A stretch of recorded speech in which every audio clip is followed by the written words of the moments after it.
Olá, estamos aqui, Álvaro César Galvão e eu, Wagner Esturion, para mais um programa Chefes do Apetite.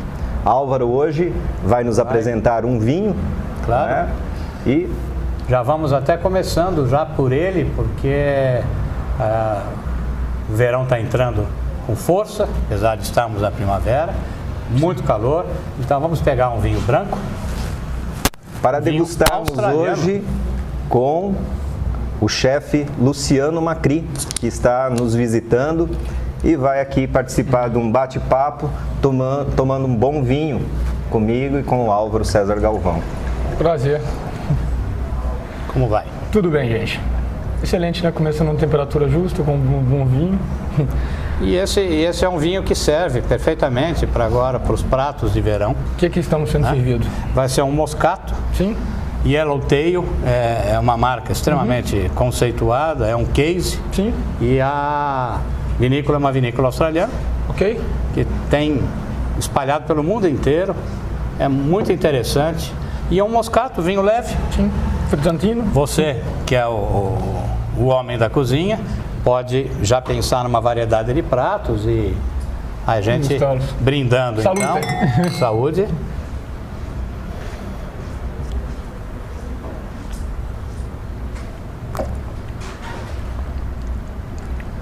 Fresco, agradável. Muito bom. Leve dulçor, uma acidez impecável. Olha, eu até arriscaria um polvo com ele. Certamente, uma entrada, algo cru, um tartar também de salmão, uma coisa bem... Tem inclusive um cardápio que eu admiro muito. Ótimo. Uma entrada dessa forma. Bom, ontem mesmo tive uma oportunidade muito boa de experimentar a culinária aqui do chefe Luciano Macri e ele fez uma harmonização. Sim. Né? Fala um pouco pra gente dessa harmonização, até aproveitando aí a brecha do vinho. A brecha do vinho. Certo. Na minha cozinha, ela é praticamente uma cozinha italiana clássica. Como a Itália é uma península, estamos ali no Mediterrâneo, eu procurei aprimorar um pouco mais do elemento mediterrâneo, que entra certamente um polvo, moluscos, peixes de água quente, muitos crustáceos. E ontem desenvolvemos essa ideia de não diria degustação, eu diria um menu de tempos, onde elaboramos duas entradas, inclusive harmonizadas com algo muito parecido, muito próximo. Ah, sim. Que bom. A temperatura pede, né? Agora nós estamos entrando no verão. Eu te diria o verão, essa primavera realmente não existe mais essas 4 estações. Não temos mais. Chefes da minha escola, aqueles que eu realmente trato como maestro, eles trabalhavam com cardápios de 4 estações. Hoje você fala de 2 estações, é realmente um pouco difícil. Então era exatamente para difundir um pouco da cultura mediterrânea, utilizando ingredientes locais.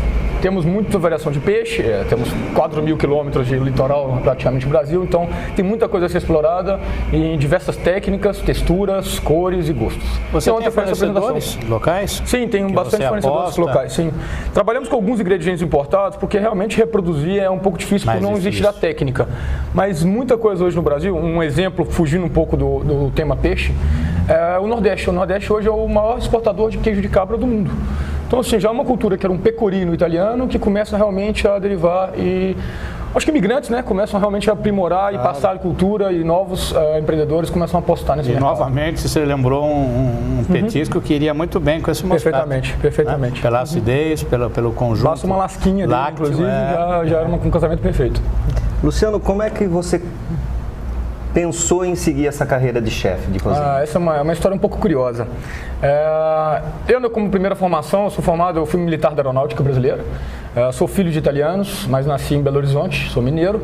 E me transferi para a Aeronáutica quando eu prestei um concurso. Tenho dupla cidadania, né? Então eu poderia exercer no Brasil também. Meu sonho era ser piloto, essa era a ideia. Comecei a estudar para piloto privado, fiz minhas horas de voo, mas o financeiro da época realmente não era suficiente. Fiz um concurso para virar militar e peguei minha formação eu sou formado em ciências aeronáuticas no Brasil. Só que naquela época eu queria expandir um pouco esse estudo, então fui para a Itália, porque por ser de origem italiana, ter realmente a dupla cidadania, eu tenho familiares na Itália, então minha avó mora na Itália, meus tios, e aproveitei essa economia de estar morando na Europa, na Itália, para poder expandir os meus estudos. Só que, não só expandir os estudos, precisamos também de sobreviver, então eu tinha que trabalhar em uma área. Até 1999 eu realmente não sabia cozinhar nada, absolutamente nada. É uma curiosidade que, chegando na Itália, eu falei, o que eu gosto de fazer para poder trabalhar realmente e pagar os meus estudos? Eu gostava de cozinhar, mas nunca tive coragem. Então eu entrei para um restaurante de um conhecido para lavar prato. Essa era a ideia, para poder realmente sobreviver. E vendo aquela situação, aquela harmonia da cozinha, aquele estresse ao mesmo tempo, mas era muito lindo, era dinâmico demais, eu comecei a tomar gosto, comecei a arriscar aqui, arriscar ali. E durante um ano eu fiz esse trabalho e onde o próprio chefe da cozinha reconheceu meu trabalho e falou, Luciano, você tem jeito para fazer. Bacana. Falei, ótimo, comecei a apostar e quando eu vi que realmente eu estava no fogão, pilotando, né, um fogão, né, que era antigamente a origem, era pilotar um avião, eu decidi estudar, eu decidi me dedicar a essa profissão e passaram-se já 12 anos e cada dia evoluindo. Não posso dizer hoje chefe de cozinha acho que é só um status. Realmente todos nós somos cozinheiros e hoje eu sou líder, lidero uma empresa, lidero diversos eventos, lidero consultorias, mas realmente é um projeto que ainda levaria outros 30 anos, cada dia com o maior aprendizado. Quais os países que você passou?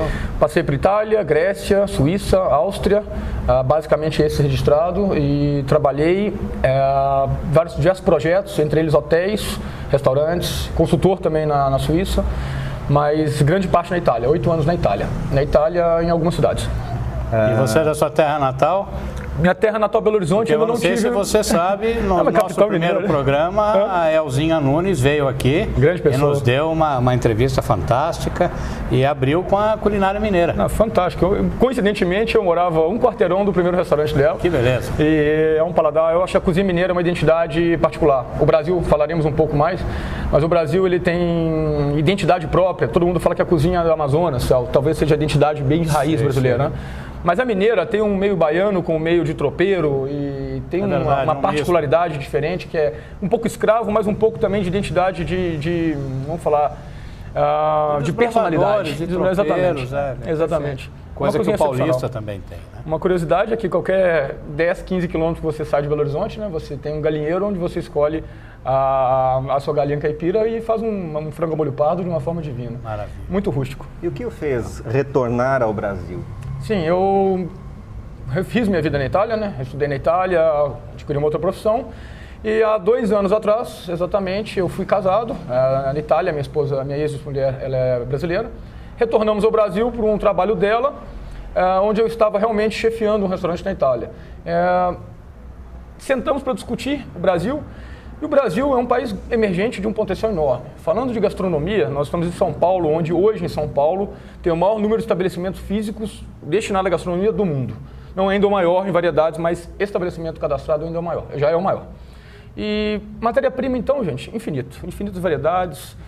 Falava-se que o vinho no Brasil era caro, hoje não é mais. As pessoas já estão pegando um conceito e plantando e cultivando nos arredores e melhorando a qualidade, trazendo realmente não o produto e sim a informação para poder cultivar o produto. Então, assim, tem um leque de informação que eu acho que realmente convido outros que não tiveram prazer de voltar para o Brasil ou conhecer pessoalmente de trabalhar aqui.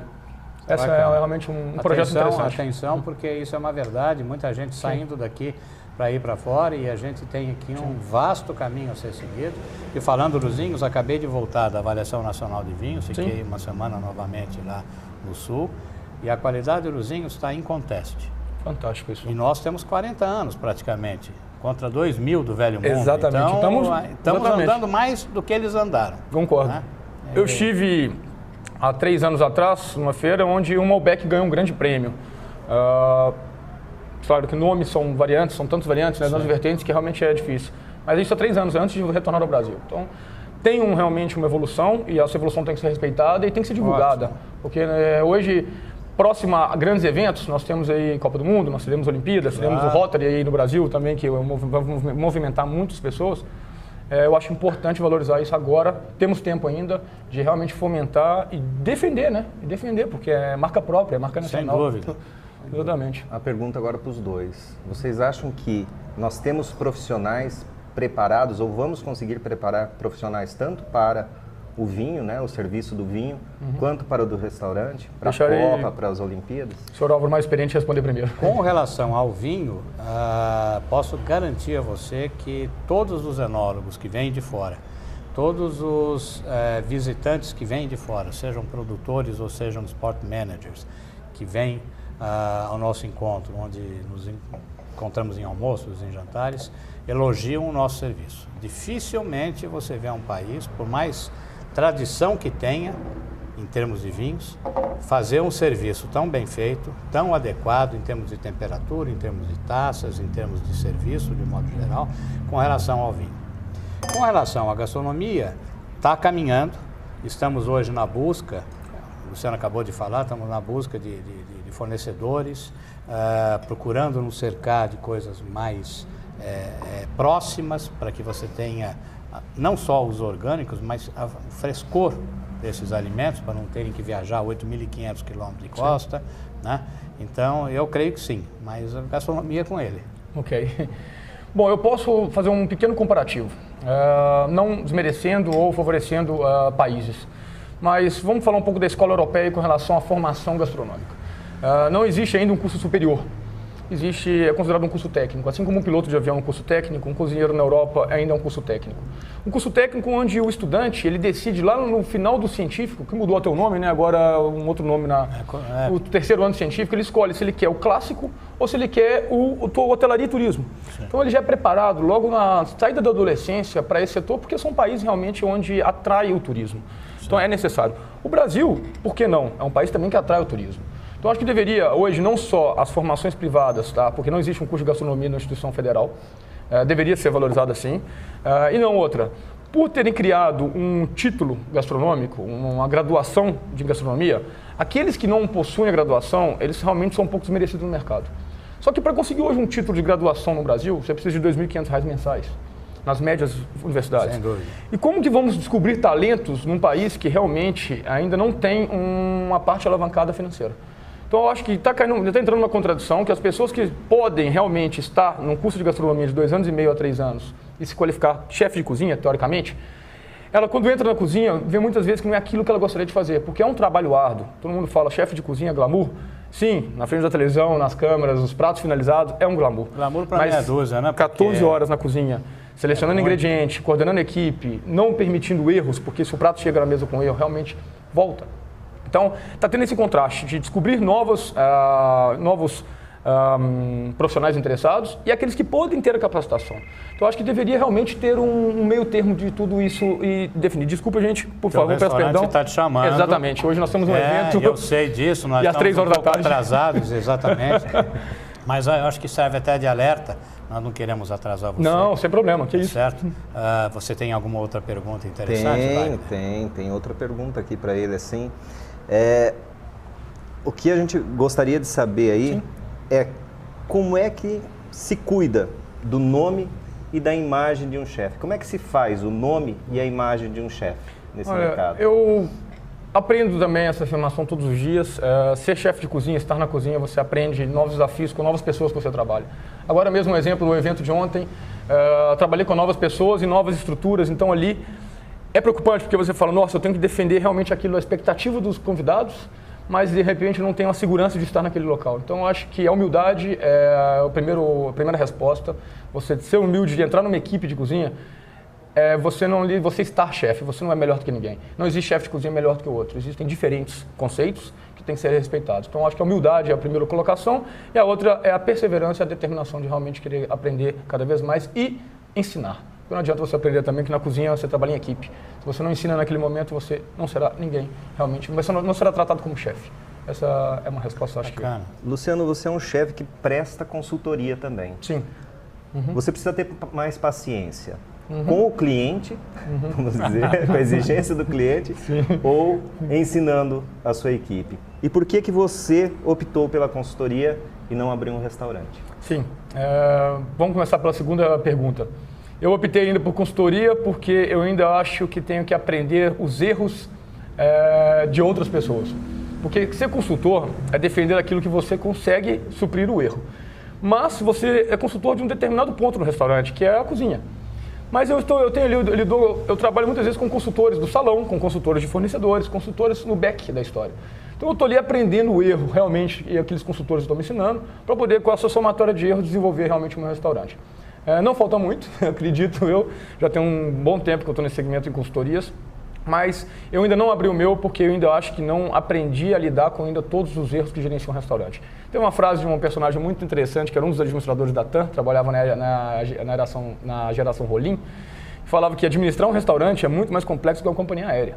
Porque hoje um restaurante de 70 lugares, parece que não, mas se você elencar do palitinho de dente ao turno do lava-prato que faltou, nós estamos falando de aproximadamente 800 itens a serem gerenciados diariamente. Então, eu acho que realmente eu devo estar no caminho dos 550, 600 itens. Chegarei. Gente, me perdoa, mas realmente o restaurante está ligando. Não, mas à vontade, nós estamos aqui justamente para contar a aflição que é o dia a dia.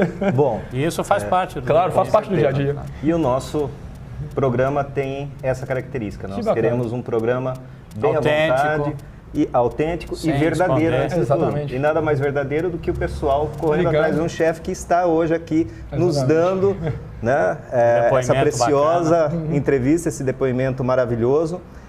Eu gostaria muito de agradecer ao Luciano Macri, ao meu companheiro aqui de programa, o Álvaro César Galvão, avisá-los de que o próximo programa é com o proprietário da rede 1900, o Edrem Momo, do Tasca da Esquina, do Sagrado e Consagrado Bar.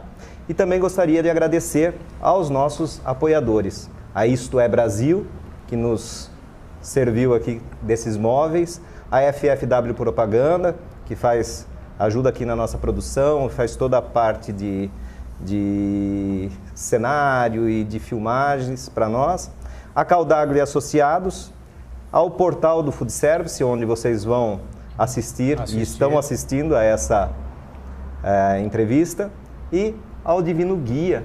Né? Divino Guia, que é o blog que eu faço com o maior carinho, com relação à gastronomia, principalmente vinhos e harmonizações, e que o endereço depois vocês verão no portal do Food Service.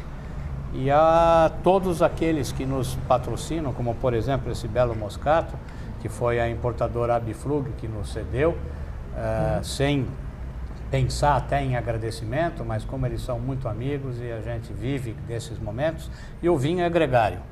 E isso faz com que a gente lembre dos bons amigos. Sim. Gostaria de parabenizá-los. Obrigado pelo convite. Perfeito. E na nossa cozinha vocês estão sempre à vontade também, quando quiserem divertir, estar lá. Propomos um brinde. Vamos fazer um brinde. Salute. Tchim. Até mais. Até mais. Vai que vai com fé, os seus pés já estão na estrada. O mundo agora é sua casa e a liberdade o seu.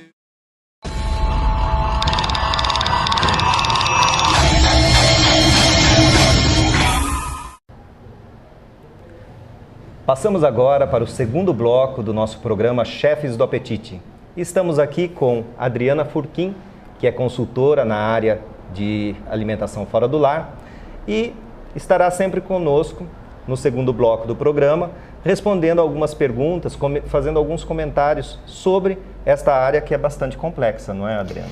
Bastante. Adriana, nós estivemos hoje aqui com o chefe Luciano Macri, e ele falou sobre formação profissional, sobre mão de obra para a Copa de 2014, e eu gostaria de pegar esse gancho e jogar a bola para você aí. Como formar uma boa equipe em restaurantes? Eu acho que esse é o nosso maior desafio hoje, né? É o ponto crítico de qualquer operação. Mas eu acho que o processo de formação de equipe começa na seleção. Você saber o que você quer, o que você precisa e principalmente o perfil desse colaborador. Tecnicamente, não é fácil, mas eu diria que o comportamento dessa equipe é mais complicado do que a parte técnica. A simpatia, a integração, a forma das pessoas trabalharem juntas, para você conseguir justamente uma equipe coesa, harmônica e comprometida. Esse é o fator principal. Agora, aonde procurar?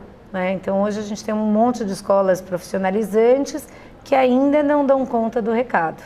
E o que acaba acontecendo é que as pessoas vão roubando colaboradores de outros empreendimentos, o que é uma prática comum e péssima, né? Porque isso gira um vício na contratação de você achar que só vale aquele funcionário que já está empregado.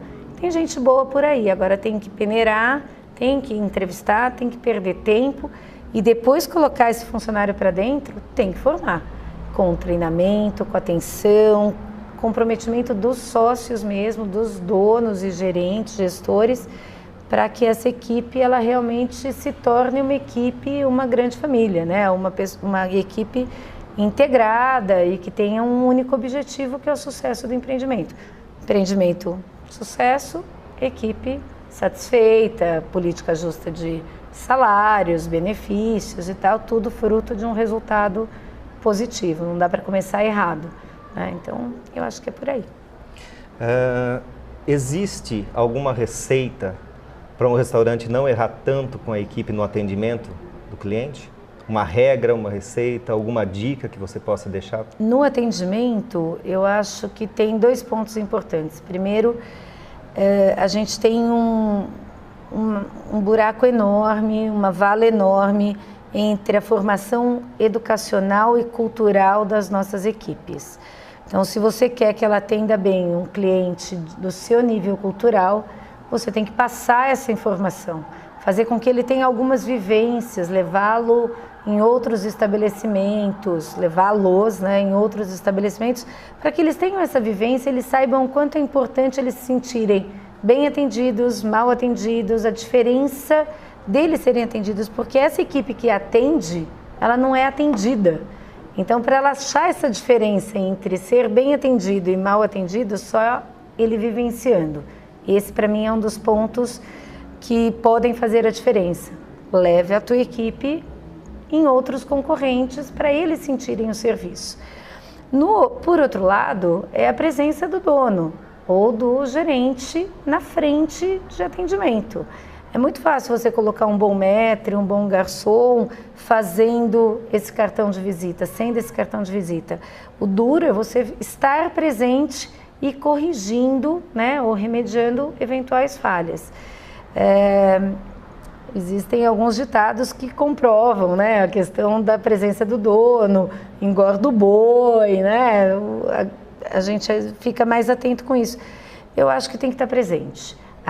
Aí você pode até me questionar, e nos fast foods da vida, onde nunca o dono está presente, né? É sempre uma situação 100% profissionalizada. É um treinamento mecanizado, um treinamento rigoroso, é desta forma que você vai atender e ponto. Não existe uma liberdade e uma flexibilidade no atendimento. Existe um padrão, como num call center, num telefone. E segue esse padrão. E segue esse padrão. Agora, num restaurante à la carte, num serviço de rodízio, onde você interage com o garçom o tempo todo, o cliente, garçom, gestor, né, o gerente, você tem que passar uma outra postura. Acho que, de novo, é comportamental, né? Qual é o comportamento desse garçom? Ele é mole, molenga, desanimado, ou ele é um cara ligeiro, atento, preocupado em passar, em vender e não simplesmente em tirar um pedido? Porque tem os garçons que tiram pedido e os garçons que são bons vendedores e que poderiam ser, né, assim, vender qualquer outra coisa em qualquer outro segmento. Por quê? Porque eles convencem, eles entendem o cliente, eles ouvem o cliente, eles se aproximam. Acho que é nessa linha, mais ou menos isso. Eu fico imaginando você como consultora, quanto deve ser difícil convencer um proprietário a levar os colaboradores a outros restaurantes. Eu acho que a gente volta talvez um ponto mais crítico. É fazer com que o proprietário, o empreendedor, ele entenda que isso é um investimento. Agora, a gente tem um problema sério que é turnover, né? Você perder esse colaborador por R$50, por R$100, por R$200. A gente volta àquela situação da contratação. Você vai contratar do vizinho, amanhã alguém vai contratar o cara que você já roubou de outro. Eu acho que o proprietário, ele tem que entender que isso é um investimento e que, se ele criar um clima satisfatório, um ambiente agradável, justo, mais uma vez harmônico e coeso, ele vai conquistar essa equipe. A equipe, ela tem que ser conquistada, tem que mostrar para a equipe que vale a pena trabalhar ali. Então, a partir do momento que vale a pena trabalhar ali, investir nessa equipe não se torna um problema. né? Você acaba levando... Quanto custa levar um garçom para jantar fora? R$50? Não precisa ser na melhor situação de atendimento, né? Mas numa boa situação ou numa situação até crítica para você mostrar justamente os erros que um determinado outro estabelecimento comete, que é a parte mais comum. Aí eu me coloco em outro papel, né? A consultora que também é consumidora, que você vai e fica analisando os erros de cada equipe e aonde eles poderiam minimizar. Essa semana estou fazendo um trabalho de cliente mistério para uma das redes que eu atendo, e a discussão é sobre o atendimento, é de você avaliar o atendimento, né? Então, quantas vezes o próprio dono se coloca nessa condição de avaliar criteriosamente o seu atendimento? Ou ele só ouve o cliente, ou ele só ouve o que o concorrente fala. Então é complexo. Agora precisa pegar na mão, né? Ensinar, mostrar como é que faz, senão não vai para frente. Ou seja, motive para ter a satisfação do cliente. Conquiste como você gostaria de conquistar um cliente. Conquiste, seja justo, seja transparente e seja profissional, acima de tudo. Bom, com isso fechamos o segundo bloco do programa, agradecendo a Adriana Furquim por ter nos brindado com este momento, e também gostaríamos aqui de agradecer aos nossos apoiadores, a AB Uniformes, que cedeu aí o uniforme do Álvaro César Galvão e o meu, a Isto é Brasil, que nos ajudou aqui com os móveis, né, com esse belíssimo cenário, a FFW Propaganda, a Caudaglio e Associados e a Escola de Artes Cênicas, que nos cede o espaço para a gravação do programa. Até vai que vai com fé, os seus pés já estão na estrada, o mundo agora é sua casa e a liberdade o seu amor. Vai que vai buscar suas razões e seus desejos.